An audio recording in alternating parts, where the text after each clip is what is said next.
সরকার থেকে নিচ্ছেন মাইনে হিসেবে মোটা অঙ্কের টাকা।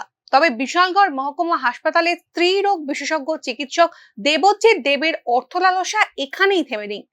শনিবার তার রোগী দেখার নির্ধারিত দিন ছিল।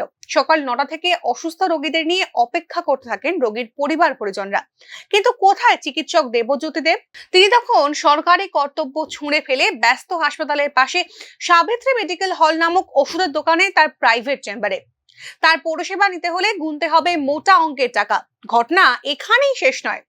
অর্থলোভী চিকিৎসক আর ওষুধের দোকানের মালিক অশুভ নেক্সাস রীতিমতো আটঘাট বেঁধে তৈরি করা। অর্থাৎ এই দোকানে ডাক্তার দেখিয়ে এই দোকান থেকেই কিনতে হবে সমস্ত ওষুধ। বুঝুন একবার চিকিৎসা পরিষেবার নামে কি হরিণ লুটের রাজত্ব চলছে বিশালগড় মহকুমা হাসপাতালে। অরাজক এই ঘটনায় চরম ক্ষোভ প্রকাশ করেছেন ভুক্তভোগী রোগী ও তাদের পরিবার পরিজনরা। তাদের প্রশ্ন, একজন সরকারি চিকিৎসক হয়ে কিভাবে নিজের দায়িত্ব বাদ দিয়ে প্রাইভেট চেম্বারে রোগী দেখেন দেবজ্যোতি দেব? সাবিত্রী মেডিকেল হল আছে, ওইখানে নাকি তিনি প্রাইভেট দেখায়। তো আমরা ওইখানে গেছি, যাওয়ার পরে প্রাইভেট হল তারা জিজ্ঞেস করছে আপনাদেরকে ডাক্তার দেখবেন। আমরা বলছি ডাক্তার দেখবো। ডাক্তার দেখানো বসার কথা আইসে না।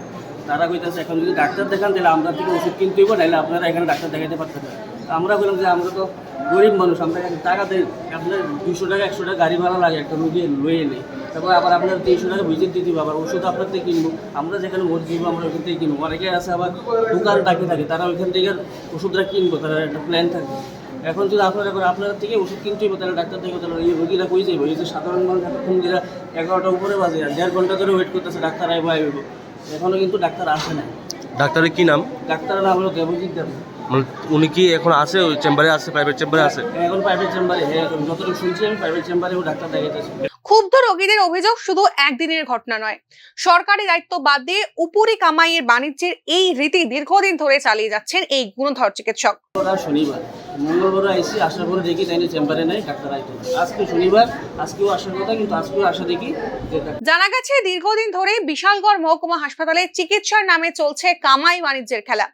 যদিও শাক দিয়ে মাছ ঢাকার জন্য হাসপাতালের ঊর্ধ্বতন কর্তাদের চেষ্টার ত্রুটি নেই। রাজ্য সরকার যখন গ্রামীণ চিকিৎসা পরিষেবার উন্নতিতে সর্বাধিক গুরুত্ব দিয়েছে, তখন তার বিপরীত মেরুতে দাঁড়িয়ে শুধু অর্থের লোভে রাজ্য সরকারের প্রচেষ্টায় জল ঢালছে দেবজ্যোতি দেবের মতো এক শ্রেণীর অর্থ পিশাচ চিকিৎসক।